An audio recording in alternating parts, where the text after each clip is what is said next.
That's Zoran Mamdani, and he's just won the NYC mayoral election. But how did we get here?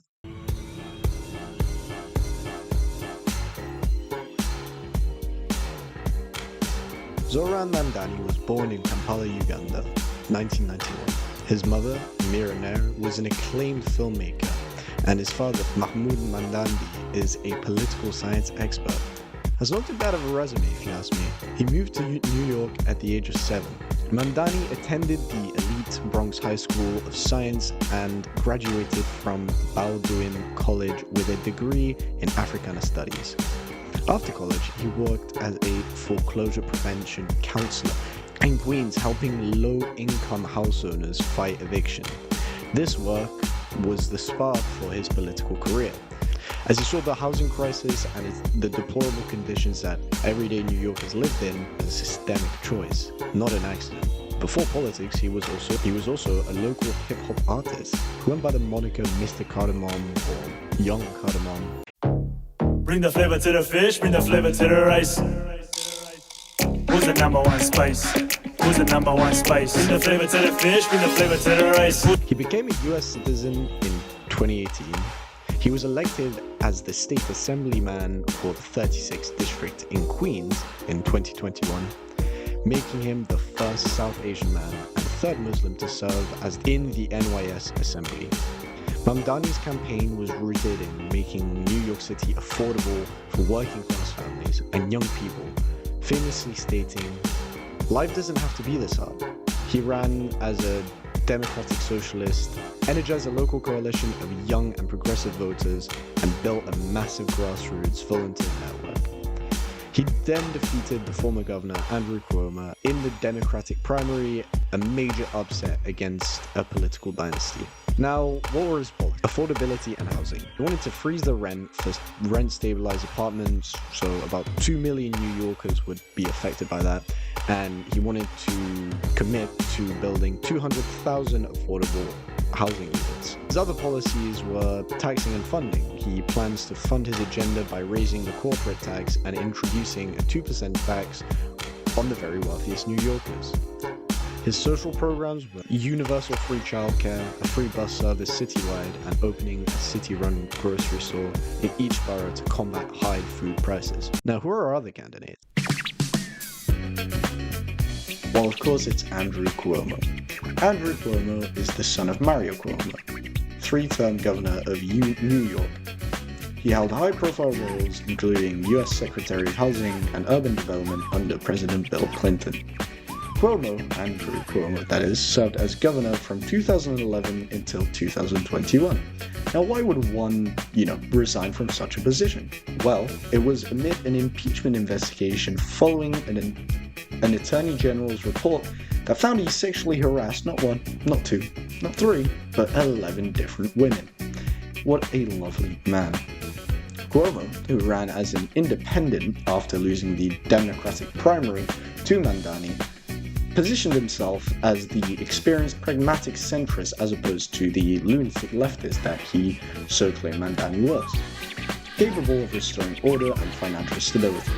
His campaign frequently raised dire warnings about crime and chaos under progressive leftist leadership. He was backed by ultra-rich donors and corporations, hoping to block Mamdani's progressive platform. No fishy business there, I assume. He advocated for 50,000 affordable housing units and letting market drive affordability, in contrast to Mamdani's proposed rent freeze. He floated ideas such as raising the minimum wage to $20 as well. He stressed the need for more police officers and focus on combating crime, often criticizing the progressive left's approach to law enforcement. Because apparently under Mamdani, New York would probably turn into Gotham. Speaking of Gotham and vigilante crime fighting, here's our very next candidate, Curtis Sliwa.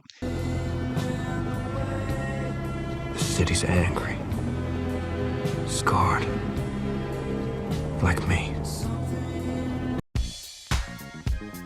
He was best known as the CEO of the Guardian Angels, a non-profit civilian crime prevention organization that he started in 1979 to patrol the New York City subway, system during a period of high crime. He's instantly recognizable by his trademark red beret. He has worked as a radio talk show host for years. He's a prominent animal welfare advocate and a populist figure in New York politics, often drawing comparisons to former Mayor Rudy Giuliani. He has been arrested dozens of times for acts of civil disobedience. Sliwa, the Republican nominee, ran on a staunch law and order platform, focusing heavily on public safety, homelessness, and quality of life issues. His message was that his grassroots in the streets experience with the Guardian Angels made him uniquely qualified to fix the city's problems. He refused pressure from national figures, including Donald Trump, to drop out of the election to consolidate the anti-Mandani vote, that being Cuomo, who is probably more of a Republican candidate than, which is weird considering Cuomo was supposed to be the Democratic candidate. He pledged to hire 7,000 new NYPD officers and increase the police presence in subways and on the streets. He focused on eliminating bureaucracy, increasing transparency, and improving quality of life issues like waste management. He was critical of the overdevelopment, saying, "Keep your grubby hands off the parks and the wetlands," and opposing the City of Yes zoning changes. So, how did our three protagonists clash? So, the biggest moment was obviously Mandani's unexpected victory over Cuomo in the Democratic primary, which signaled a major shift in the city's political landscape, dismantling the Cuomo dynasty. In one of the debates, Mandani famously told Cuomo, And if we have a health pandemic, then why would New Yorkers turn back to the governor who sent seniors to their death in nursing homes? That's the kind of experience that's on offer here today. What I don't have in experience, I make up for in integrity. And what you don't have in integrity, you could never make up for in experience. this is an attack on Cuomo's past, considering his sexual assault allegations.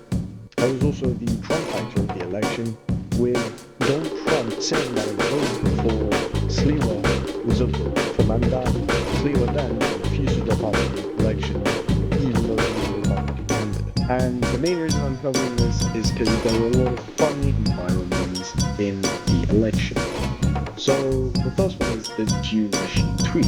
A tweet that Mandani posted years prior, combining the movie June with the Bollywood song Doom Mashale. It went viral after its victory, supporters using the word as an unofficial slogan. It was also Mandani's campaign style. Mandani's campaign was noted for its high energy and social media friendly style, including campaign stops and nightclubs and attending a Knicks game in the nosebleed seats to contrast himself with Cuomo's elitist image. There was also Sliwa's cats.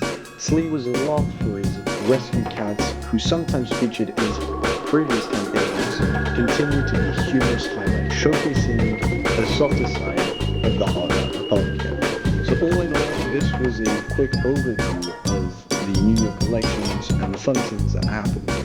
There were also moments in the electoral debate where all three candidates were asked who they would vote for in a top three election.